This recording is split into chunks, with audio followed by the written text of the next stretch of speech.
안녕하십니까? 네, 우리 찬양하는 여러분들의 모습이 참 은혜가 있습니다. 그래서 우리가 또 찬양 예배로만 이렇게 찬양 위주로 된 그런 예배를 드려도 참 좋겠다는 생각을 이렇게 하게 되었습니다.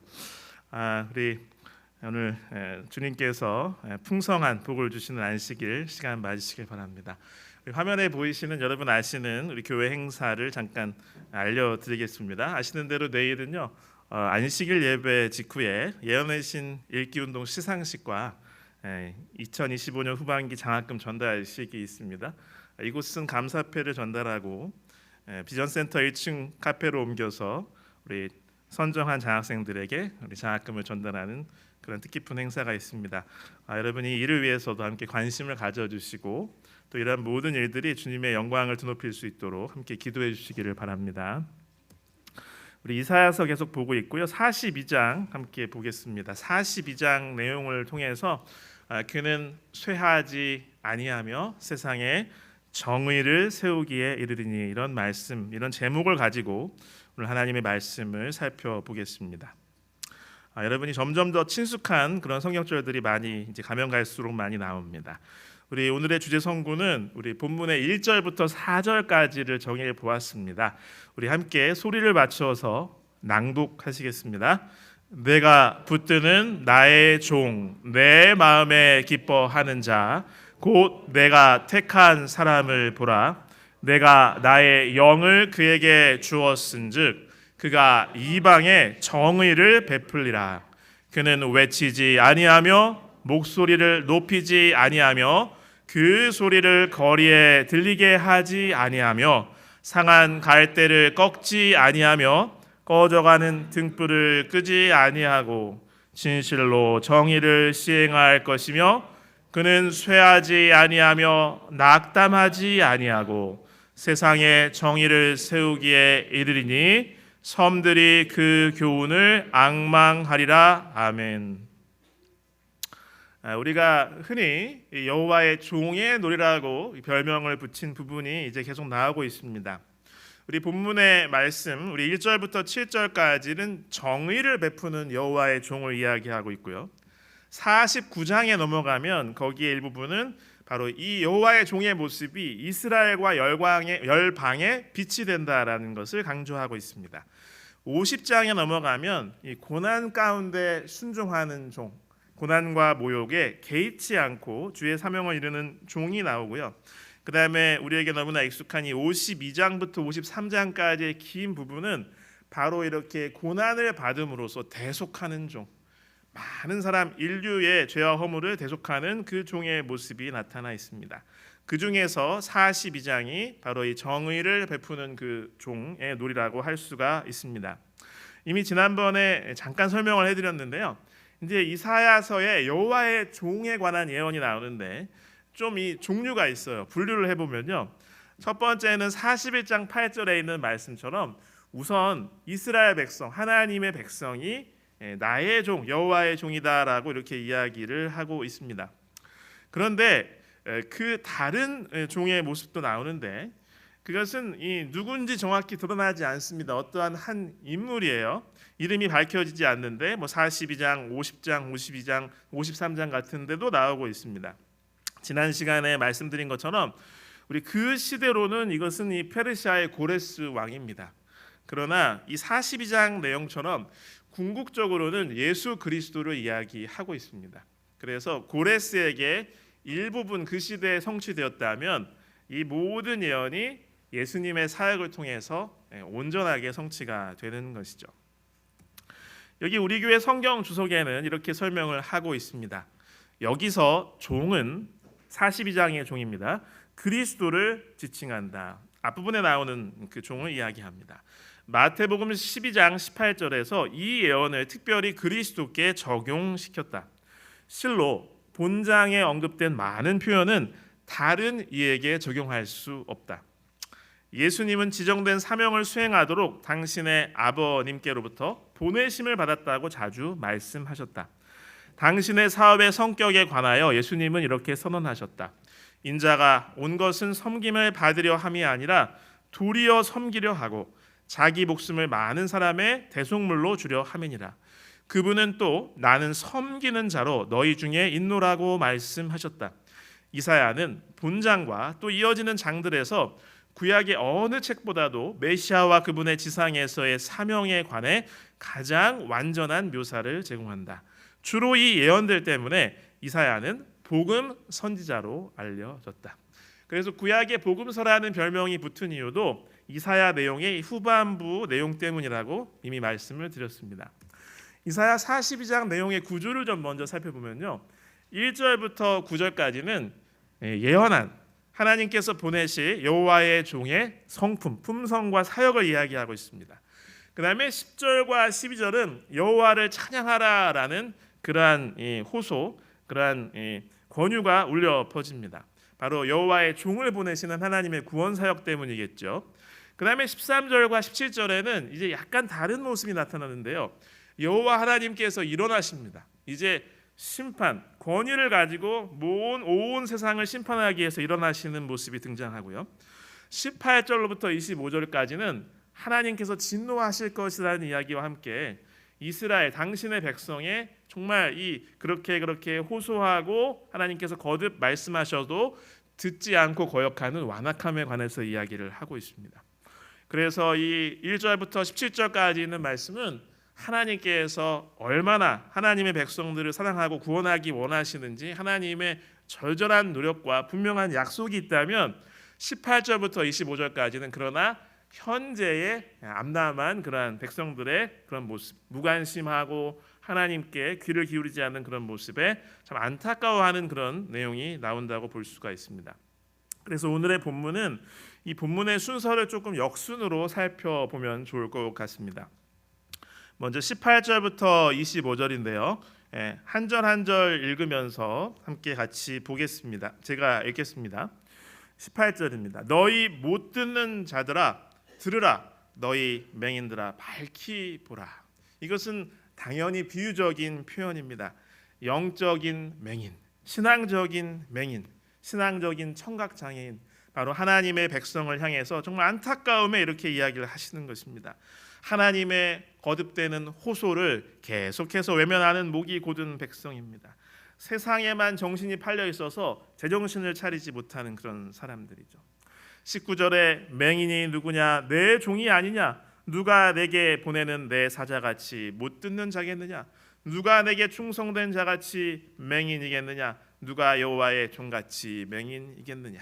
저도 이 19절 내용을 보면서 이게 무슨 의미일까 많은 고심을 했는데요. 그래서 이 해석자들 간에 조금 내용이 의견이 나눠지기는 하지만 그것은 무엇이냐면 19절에 나오는 이 종이 바로 이스라엘 백성을 말하는 그 종과 같은 대상인가 하는 것이죠. 그런데 어떤 전체적인 맥락과 거기 나오는 표현 때문에 보통 같은 대상을 이야기한다고 이렇게 이해를 합니다. 그래서 하나님께서 보내셨고 하나님의 사명을 받은 종이지만 그렇게 맹인과 청각장애인처럼 하나님을 외면하는 그러한 모습에 대한 탄식이라고 이렇게 이해를 하는 것이죠. 20절 내가 많은 것을 볼지라도 유의하지 아니하며 귀가 열려 있을지라도 듣지 아니하는도다. 그러니까 기능상의 문제가 아닌 것이죠. 무엇의 문제예요? 마음과 태도의 문제입니다. 21절 여호와께서 그의 의로 말미암아 기쁨으로 교훈을 크게 하며 존귀하게 하려 하셨으나, 여기 의와 정의, 그래서 계속 반복되는 이 미시파트와 체다카가 계속 이 42장에도 반복되고 있습니다. 22절 이 백성이 도둑 맞으며 탈취를 당하며 다 굴 속에 잡히며 옥에 갇히도다. 노략을 당하되 구할 자가 없고 탈취를 당하되 되돌려 주라 말할 자가 없도다. 너희 중에 누가 이 일에 귀를 기울이겠느냐? 누가 뒤에 올 일을 삼가 듣겠느냐? 이 바로 전에 우리 말씀 함께 나눴던 41장과 42장은 겹치는 내용이 많이 있습니다. 예언하시는 하나님, 우상과 전혀 비교할 수 없는 이 우상의 허망함과 하나님의 권능, 그러한 것이 대비되고 있습니다. 하나님께서는 계속 경고하시죠. 당신의 백성들을 위해서 구원을 주시기 위해서, 회복을 주시기 위해서 말씀을 하시는데 그러한 하나님의 호소와 예언에 귀를 기울이지 않는 모습을 탄식하는 것이라 볼 수 있습니다. 24절 25절 제가 읽습니다. 야곱이 탈취를 당하게 하신 자가 누구냐? 이스라엘을 약탈 자들에게 넘기신 자가 누구냐? 여호와가 아니시냐? 우리가 그에게 범죄하였도다. 그들이 그의 길로 다니기를 원하지 아니하며 그의 교훈을 순종하지 아니하였도다. 그러므로 여호와께서 맹렬한 진노와 전쟁의 위력을 이스라엘에게 쏟아 부으심에 그 사방에서 불타오르나 깨닫지 못하며 몸이 타나 마음에 두지 아니하는도다. 계속해서 반복되는 이 선지서의 기별이죠. 그래서 그들은 이 사고방식과 그의 시선과 관심들이 계속해서 보이는 것들, 다른 이방 사람들의 관점, 세상에 흘러가는 것에만 많이 이렇게 관심이 쏠려 있다 보니까 사실은 이 국제 정세와 사회적인 형편이 영적인 의미가 있음에도 불구하고 그것을 잘 인지하지 못했다고 하는 것입니다. 그런데 그 하나님 백성들의 위기는 우리가 계속해서 말씀을 드렸지만 하나님과의 언약을 무시하고 어기는 것에서 오게 된다고 하는 것이죠. 그래서 언약 저주가 실행될 것이기 때문에 하나님께서 그것을 계속 그러한 어려움에 빠지지 않기를 호소하시는 그런 모습입니다. 그래서 25절 그 비유적인 표현이죠. 마치 이렇게 불꽃이 뜨겁게 타올라서 옷깃이 타고 있고 막 몸이 뜨끈뜨끈해지는데도 알지 못하는 사람처럼 그렇게 안타까운 형편이라고 이야기하는 것입니다. 이미 전에 제가 몇 번 보여드린 이 그림이 생각났어요. 지금 마치 이 화재 가운데 갇혀 있고 구조대가 와서 이렇게 구원해 주려고 하는데 여기 있는 이 인물 할아버지 같죠? 이분은 구조받을 의사가 있는 것 같아요, 없는 것 같아요? 전혀 그런 게 없는 것 같죠.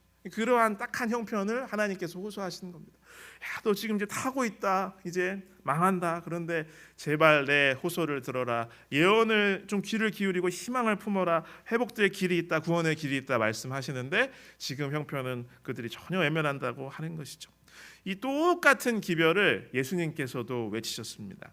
이미 지난번에 우리가 살펴본 이사야 6장에 있는 말씀을 인용하시면서 예수님 당시의 유대인들에게 그 형편을 적용하시면서 그 형편에 적용하면서 이렇게 호소하셨죠. 마태복음 13장 13절로 17절입니다. 그러므로 내가 그들에게 비유로 말하는 것은 그들이 보아도 보지 못하며 들어도 듣지 못하며 깨닫지 못함이니라. 이사야의 예언이 그들에게 이루어졌냐니. 이게 이사야 6장에 있는 말씀을 인용하신 겁니다. 일러스되 너희가 듣기는 들어도 깨닫지 못할 것이요 보기는 보아도 알지 못하리라. 이 백성들이 마음이 완악하여져서 그 귀는 듣기에 둔하고 눈은 감았으니 이는 눈으로 보고 귀로 듣고 마음으로 깨달아 돌이켜 내게 고침을 받을까 두려워함이라 하였느니라. 16절 17절은 같이 한번 읽어보실까요? 그러나 너희 눈은 봄으로 너희 귀는 들음으로 복이 있도다. 내가 진실로 너희에게 이르노니 많은 선지자와 의인이 너희가 보는 것들을 보고자 하여도 보지 못하였고 너희가 듣는 것들을 듣고자 하여도 듣지 못하였느니라. 아멘. 예수님의 그 탄식, 안타까운 마음이 이 성경 인용을 통해서 그렇게 호소되는 것이죠.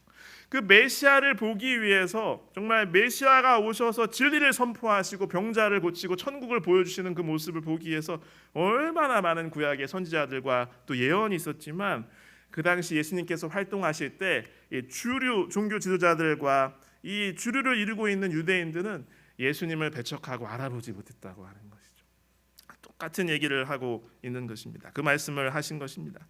요한복음 9장 39절로 41절 그 유명한 바로 이 실로암 목가에 가서 씻으라 그 맹인 고쳐주신 그 장면에도 똑같은 이사야의 42장과 같은 그 이야기를 바로 예수님께서 하시고 또 그 이야기 나누는 그 당시 종교 지도자들이 반응하는 걸 볼 수가 있습니다. 요한복음 9장 39절로 41절 예수께서 이르시되 내가 심판하러 이 세상에 왔으니 이게 바로 이사야 42장 그 바로 1절에 나오는 정의입니다. 공의. 보지 못하는 자들은 보게 하고 보는 자들은 맹인이 되게 하려 함이라 하시니 바리새인 중에 예수와 함께 있던 자들이 이 말씀을 듣고 이르되 우리도 맹인인가? 오히려 비웃으면서 기분 나빠하는 투로 이렇게 말하는 거죠. 41절 같이 읽겠습니다. 예수께서 이르시되 너희가 맹인이 되었더라면 죄가 없으려니와 본다고 하니 너희 죄가 그대로 있느니라. 아멘. 그러니까 청력이나 시력의 문제가 아니라 마음의 태도가 문제 있던 것이죠. 그래서 예수님께서 이렇게 장애와 질병을 많이 고쳐주셨잖아요. 그래서 맹인도 고쳐주시고 저 어떤 경우엔 청각장애인, 말도 못하는 언어장애인 다 고쳐주셨는데 이것은 천국의 모습을 보여주신과 동시에 바로 이사야의 예언을 성취하신 것이고 이 행동을 통해서 그것을 보고 듣는 사람들에게 던지는 예수님의 메시지였던 것입니다. 행동 예언이었던 거죠. 제발 좀 귀를 열고 들어라.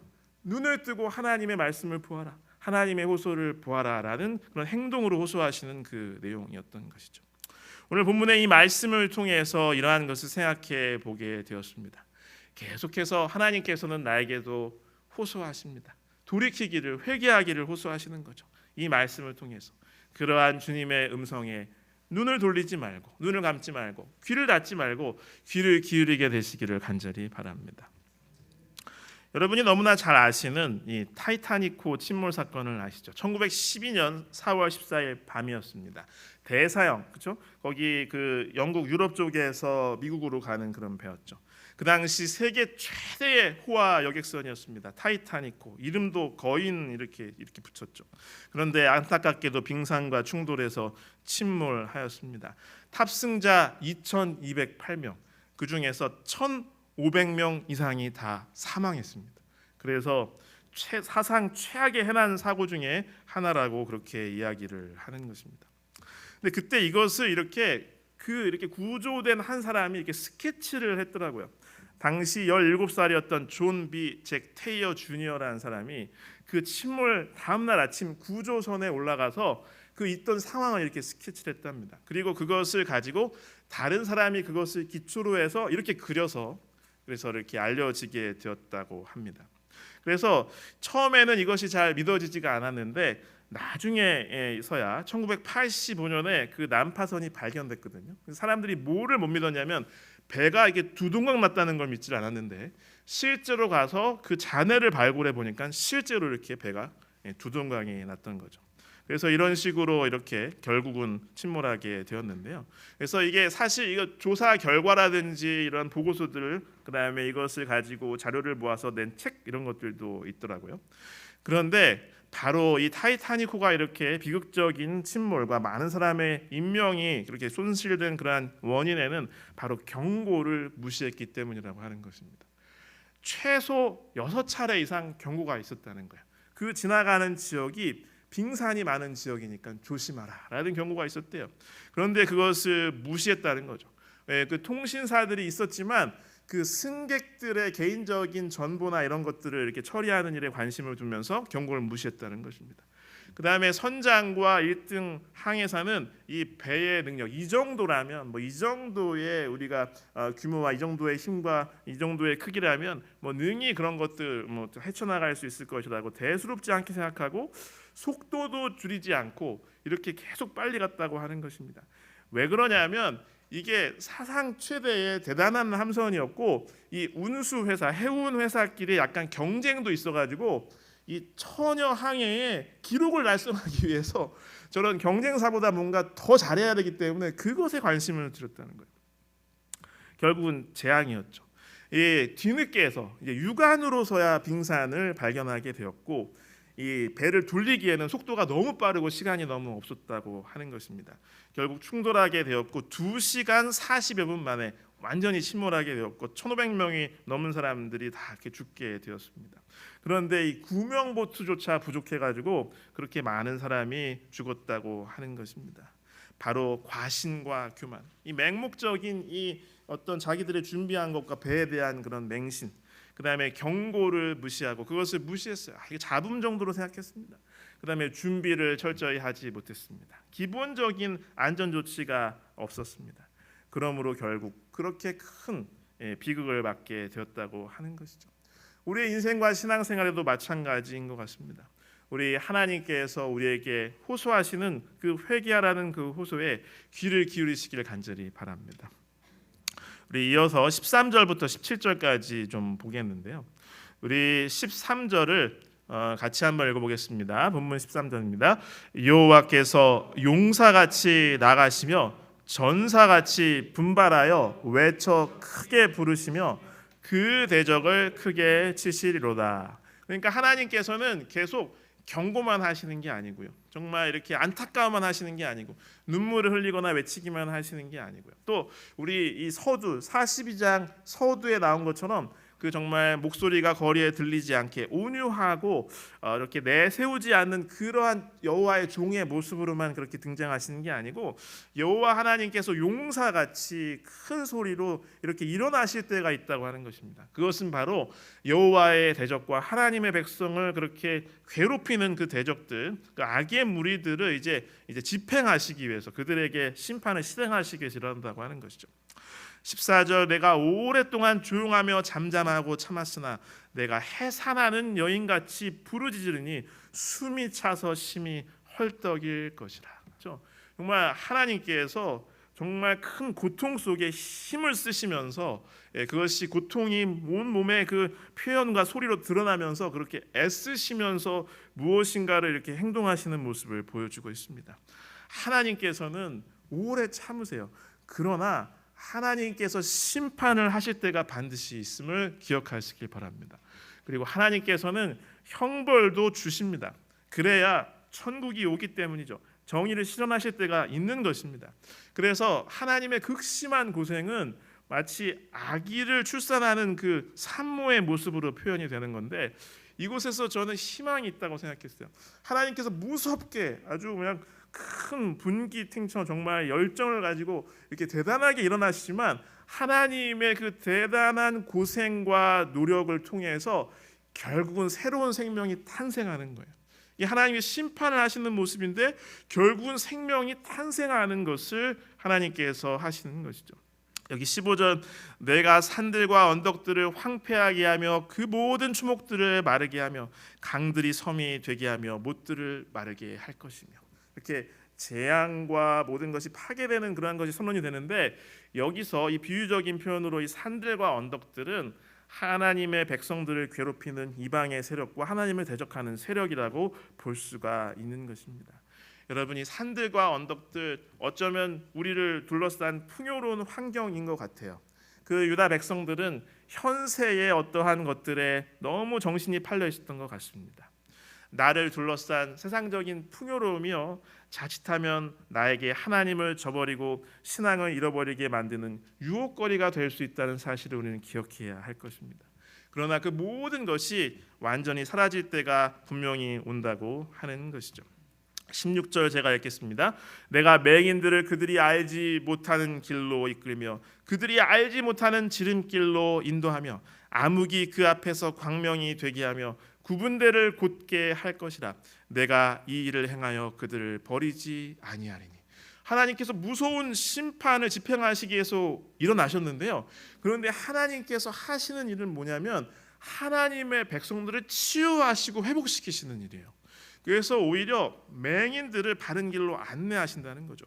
구분대를 곧게 하시고. 그래서 하나님의 심판의 본질은 계속해서 우리가 확인하고 있지만 하나님의 구원을 이루시는 것이 심판임을 기억하시길 간절히 바랍니다. 그래서 이 말씀처럼 하나님의 백성을 버리지 않으시는 것이죠. 17절 조각한 우상을 의지하며 부어 만든 우상을 향하여 너희는 우리의 신이라 하는 자는 물리침을 받아 크게 수치를 당하리라. 이 41장 내용과 비슷하죠. 우상의 허망함과 망령됨, 가증함과 하나님의 그 권능과 하나님의 이 능력을 이야기하고 있습니다.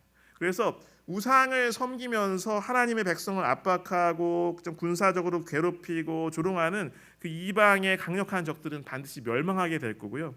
하나님의 백성들도 정신이 팔려서 그런 세상의 것들로 우상을 삼는 그러한 사람들은 같은 처참하고 안타까운 운명에 빠지게 될 수밖에 없음을 경고하고 계시는 것이죠.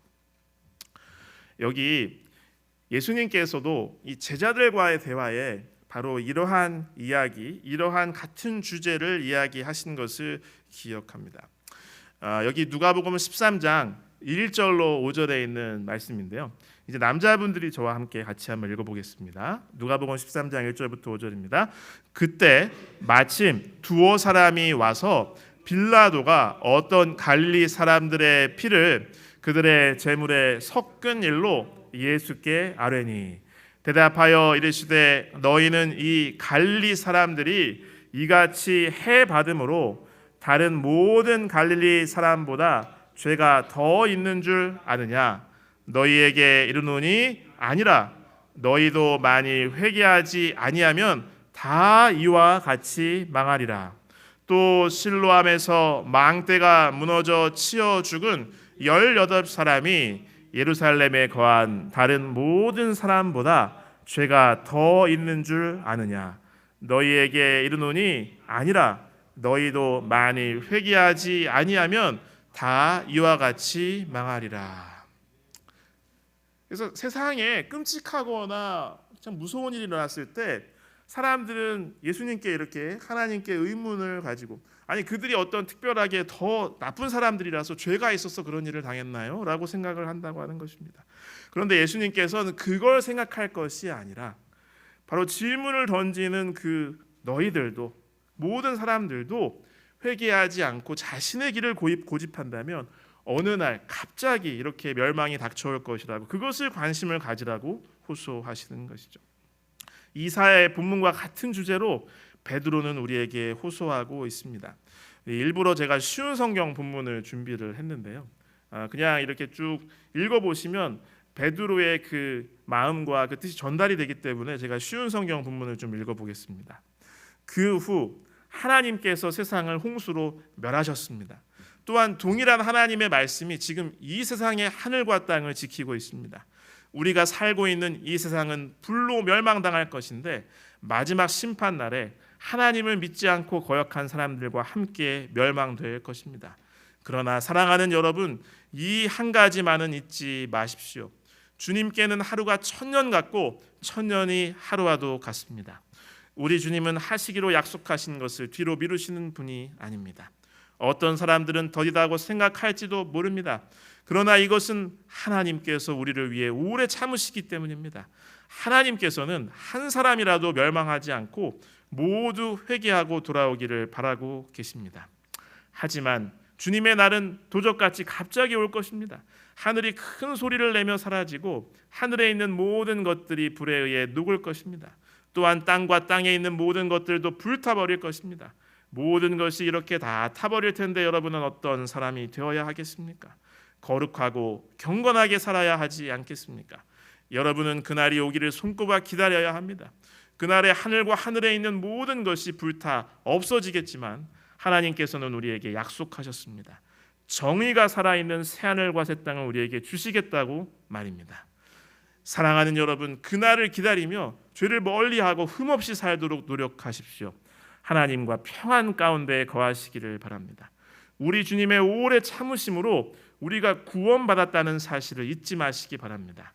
사랑하는 형제 바울도 하나님께 받은 지혜로 이와 같은 편지를 여러분에게 보냈습니다. 그렇습니다. 심판은 반드시 있다고 하는 것입니다. 그 심판은 우리를 구원하시기 위해서 하나님께서 하시는 것입니다. 심판하시는 하나님께 돌아가게 되시기를 간절히 바랍니다. 그리고 하나님의 심판은 나를 어떻게 쓰든지 구원하시려는 그 과정, 하나님의 구원과 다른 것이 아님을 다시 한번 우리는 확인할 수가 있습니다. 그러므로 헛된 우상, 세상의 것들 없어질 것에 대한 그러한 것을 버리고, 그런 것에 대한 집착을 버리고 살아계신 하나님께 돌아가게 되시길 간절히 바랍니다. 이제 첫 부분 다시 가겠습니다. 우리가 같이 읽어봤죠. 한 절 한 절 제가 보겠습니다. 내가 붙드는 나의 종, 내 마음에 기뻐하는 자, 곧 내가 택한 사람을 보라. 내가 나의 영을 그에게 주었은즉 그가 이방의 정의를 베풀리라.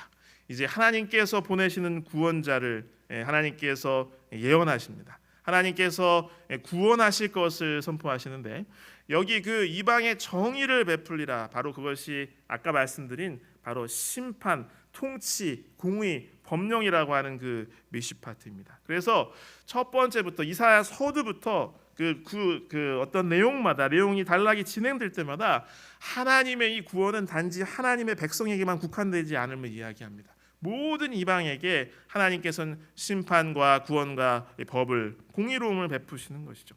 여기 보면 하나님이 등장하고요, 여호와의 종이 등장하고요, 하나님의 영을 부어준다는 표현이 나옵니다. 그래서 여기서 성부, 성자, 성령 하나님이 다 등장하는 것입니다. 그래서 예수님께서 침례 받으실 때 하늘로부터 소리가 있었고 성령 하나님께서 비둘기와 같이 임하셨지 않습니까? 또한 이 변화산에서 보면요, 또 하나님께서 말씀을 하셨죠. 여기 보면 나의 기뻐하는 자라고 그랬어요. 바로 예수님께 그렇게 하나님께서 직접 선언하시기도 하였죠. 여기 2절을 제가 읽겠습니다. 그는 외치지 아니하며 목소리를 높이지 아니하며 그 소리를 거리에 들리게 하지 아니하며, 조용하고 겸손하게 묵묵하게 하나님의 구원을 이루시는 그 주님의 모습을 이야기하고 있습니다. 그 다음에 이 3절에 상한 갈대를 꺾지 아니하며 꺼져가는 등불을 끄지 아니하고 진실로 정의를 시행할 것이며, 여기 상한 갈대는 죄로 인해서 상한 그러한 우리 개인의 모습을 나타낸다고 볼 수 있고요. 꺼져가는 등불은 희망이 거의 사라진 그런 형편을 이야기합니다. 그런데 그러한 사람들, 그러한 망가진 우리의 인생을 그대로 다시 회복시키시고 그것을 제하거나 없애지 아니하시고 배제시키지 않고 치유하고 회복시켜 주시는 그 하나님의 예수님의 모습을 나타내고 있습니다. 그 다음에 4절에 그는 쇠하지 아니하며 낙담하지 아니하고 세상에 정의를 세우기에 이르니 섬들이 그 교훈을 앙망하리라. 이 섬들이라고 하는 것은 모든 이방을 지칭하는 그러한 표현입니다. 우리는 쇠할 수도 있고 낙담할 수도 있죠. 그러나 예수님께서는, 우리 주님께서는 결코 쇠하지 않고 낙담하지 아니하심을 기억하시면서 하나님을 통해서, 예수님을 통해서 용기를 내시기를 간절히 바랍니다. 여기 16절로부터 21절, 마태복음이 바로 12장에서 이 내용을 그대로 적용하고 있는데요. 마태복음 12장 16절로 21절, 여기는 같이 한번 읽어보겠습니다. 이것을 그대로 인용해서 옮긴 것입니다. 같이 이번에는 여자분들과 제가 좀 같이 한번 읽어보실까요? 자기를 나타내지 말라 경고하셨으니 이는 선지자 이사야를 통하여 말씀하신 바, 보라 내가 택한 종 곧 내 마음에 기뻐하는 바 내가 사랑하는 자로다. 내가 내 영을 그에게 줄 터이니 그가 심판을 이방에 알게 하리라. 그는 다투지도 아니하며 들레지도 아니하리니 아무도 길에서 그 소리를 듣지 못하리라. 상한 갈대를 꺾지 아니하며 꺼져가는 심지를 끄지 아니하기를 심판하여 이길 때까지 하리니 또한 이방들이 그의 이름을 바라리라 함을 이루려 하심이니라. 아멘. 우리 예수님의 이 모습은 이렇게 아름다운 모습이고요. 분명히 신약 성경에서도 이 이사야 본문의 정의라는 것을 이제 심판이라고 이렇게 번역을 했거든요. 하나님의 심판, 우리 주님을 통해서 이루어지는 심판의 모습은 상한 갈대를 꺾지 아니하고 꺼져가는 심지를 끄지 아니하고, 그래서 모든 전 세계 온 인류가 예수님을 바라고 그의 구원과 그분의 가르침에 귀를 기울이는 그러한 것이 주님께서 하시는 심판인 것이죠. 여기 복음교역자에는 이 그리스도의 성품과 그의 사역에 관해서 이렇게 이야기를 하고 있습니다. 제가 소개하겠습니다. 영혼을 구원하는 사업에는 많은 기지와 지혜가 있어야 한다. 구주께서는 결코 진리를 숨기지 아니하시고 항상 사랑으로 말씀하셨다. 그분은 다른 사람들과 교제하실 때에 많은 기지를 사용하셨으며 항상 사랑과 이해심이 많으셨다. 무례한 행동을 하신 일도 없었고 쓸데없이 가혹한 말을 하거나 남의 감정을 상하게 하는 일이 도무지 없으셨다. 사람의 약점을 힐난하는 일도 없으셨다. 그러나 외식과 불신과 죄악은 기탄 없이 책망하셨다. 그러면서도 책망하시는 그분의 음성에는 눈물이 섞여 있었다. 그분은 진리를 무정한 것으로 표현하지 않으시고 언제나 그 속에 인류에 대한 깊은 사랑을 나타내 보이셨다. 그분의 목전에는 모든 영혼이 다 귀중하였다. 그분은 몸에 하나님의 위엄을 지니고 있었을지라도 하나님의 가족의 각 개인에 대해서 깊은 동정심을 가지고 돌아보셨다. 주님께서는 각 사람을 보실 때에 그들을 구원하여야 할 사명이 당신에게 있음을 아셨다. 예수님이 이렇게 좋으신 분이심을 인하여 하나님을 찬양합니다. 이제 마지막 부분, 바로 이 하나님을 찬양하자라고 하는 그 부분을 제가 좀 읽겠습니다. 여기 보면 하나님의 창조에 대해서 이야기하면서 그 다음에 하나님을 찬양하자라는 이야기가 이어지게 되는데요. 5절, 하늘을 창조하여 펴시고 땅과 그 소산을 내시며 땅 위의 백성에게 호흡을 주시며 땅에 행하는 자에게 영을 주시는 하나님 여호와께서 이같이 말씀하시되 나 여호와가 의로 너를 불렀은즉 내가 내 손을 잡아 너를 보호하며 너를 세워 백성의 언약과 이방의 빛이 되게 하리니 내가 눈먼 자들의 눈을 밝히며 갇힌 자를 감옥에서 이끌어내며 흑암에 앉은 자를 감방에서 나오게 하리라. 계속 여호와의 종의 모습을 이야기합니다. 나는 여호와이니 이는 내 이름이라. 나는 내 영광을 다른 자에게 내 찬송을 우상에게 주지 아니하리라. 보라, 전에 예언한 일이 이미 이루어졌느니라. 이제 내가 새 일을 알리노라. 그 일이 시작되기 전에라도 너희에게 이르노라. 바로 이 새로운 일, 바로 멸망에서 구원을 이루는 일, 사람을 새롭게 만드는 이 일을 새 일이라고 말씀하시면서 하나님의 창조의 권능으로 여호와의 종을 통해서 이 구원을 이루실 것을 이야기하고 있습니다. 이 말씀을 보면서 저는 다시 한번 확인하게 되었어요. 바로 나사렛 예수야말로 성경이 예언한 그 메시아라고 하는 것입니다. 그리고 그분의 품성과 그분의 사역이야말로 그분이 하나님께서 보내신 여호와의 종임을 강력하게 증거하고 있는 것이죠. 그래서 너무나 좋은 그분의 그 아름다우심을 우리가 경험해서 사귐으로 경험하고 우리도 그분의 품성을 다 담게 되시기를 간절히 바랍니다. 여러분이 다른 경로를 통해서 한번 들어봤을 것 같은데요. 옛날에 그 피터 스토너라는 굉장히 학문적으로도 뛰어나고 미국의 유명한 작가가 있었는데요. 그분이 이렇게 얘기를 했어요. 구약 성경이 이사야에도 굉장히 많이 나오고 예수님에 대한 예언이 굉장히 많이 나오잖아요. 근데 그것을 한번 수학적으로 계산해 본 거예요. 만약에 8가지 예언, 많은 예언이 있지만 예수님에 대한 예언 8가지만 추려서 그것이 한 사람의 삶을 통해서 성취될 수 있는 걸 확률적으로 계산해 봤더니 미국의 텍사스주 전역의 모든 땅에 그 60cm 깊이로 땅을 파가지고 은하를 다 묻는 겁니다. 그 중에 딱 한 개만 표시를 해놓고 어떤 사람이 눈을 가리고 그것을 찾아보라고 하는 거예요. 뭐를 고르라고요? 표시해놓은 은하를 골랐을 때 한 번만에 그것을 찾는 확률이 성경의 8가지 예언이 한 인물의 삶을 통해서 성취되는 것이라고 합니다. 근데 텍사스주가 얼마나 넓냐면요, 우리 대한민국 남한의 6배 정도 돼요. 그래서 거의 7배 정도 되는데 그렇습니다. 그래서 이 이사야의 이 본문을 통해서도 계속 이 신약의 기록을 통해서도 하나님께서는 외치시는 거죠. 이 사람이야, 이 사람이야, 이 사람이 여호와의 종이야, 이 사람이 여호와의 종이야, 이 사람이야라고 계속 우리에게 외치시는 거죠. 여러분, 마가복음 15장 39절, 이방인 예수님을 죽이는 데 참가했던 이 사람도 이렇게 고백할 수밖에 없었습니다. 같이 읽겠습니다. 예수를 향하여 섰던 백부장이 그렇게 숨지심을 보고 이르되 이 사람은 진실로 하나님의 아들이었도다 하더라. 아멘. 그러므로 바로 이러한 아름다우신 예수님의 성품을 담게 되시기를 간절히 바랍니다. 여기 시대 소망에는 이 이야기를 하면서 이것이 실현되었음을 설명하고 있습니다. 그러면서 우리에게 이렇게 호소합니다. 그리스도께서 사시던 장소들을 방문하는 것, 그분이 밟으신 곳을 걸어보고 그분이 가르치기를 좋아하시던 호숫가를 바라보고 그분의 눈이 때때로 머무르던 들과 골짜기를 바라보는 것은 큰 특권이라고, 그 특권이 될 것이라고 생각하는 사람이 많다. 그러나 우리가 예수님의 발자취를 따라가기 위하여 나사렛이나 가버나움이나 베다니에 갈 필요는 없다. 같이 한번 읽어보실까요?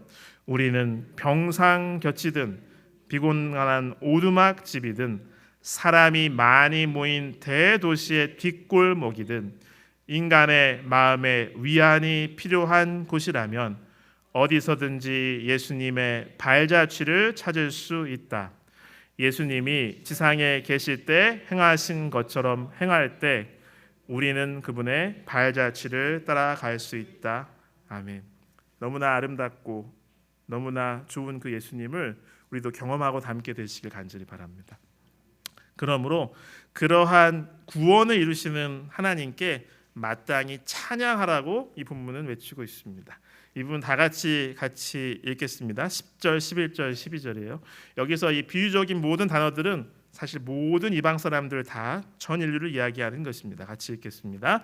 항해하는 자들과 바다 가운데 만물과 섬들과 거기에 사는 사람들아, 여호와께 새 노래로 노래하며 땅 끝에서부터 찬송하라. 광야와 거기에 있는 성읍들과 게달 사람이 사는 마을들은 소리를 높이라. 셀라의 주민들은 노래하며 산 꼭대기에서 즐거이 부르라. 여호와께 영광을 돌리며 섬들 중에서 그의 찬송을 전할지어다. 아멘. 우리는 계속해서 정말 불에 타는데도 모르고 하나님을 외면하는 그러한 사람과 같았지만 그리고 지금도 그러한 모습이 있지만 여호와의 종을 보내서 우리를 구원하신 우리 주님을 보내주신 하나님을 찬양합니다. 이제 말씀 맺으면서요, 우리도 나에게 회개하기를 호소하시는 주님의 음성에 우리의 관심을 기울이고 귀를 기울이게 되시기를 바랍니다. 심판하시는 하나님께 돌아가는 저와 여러분 되시길 바랍니다. 그리고 나사렛 예수가 성경이 예언한 그 메시아이심을 우리가 깨닫고 그것을 확신하면서 주님의 아름다운 모습 그리고 그것을 담고 우리를 구원하신 은혜에 감사하고 찬양하게 되시기를 간절히 바랍니다.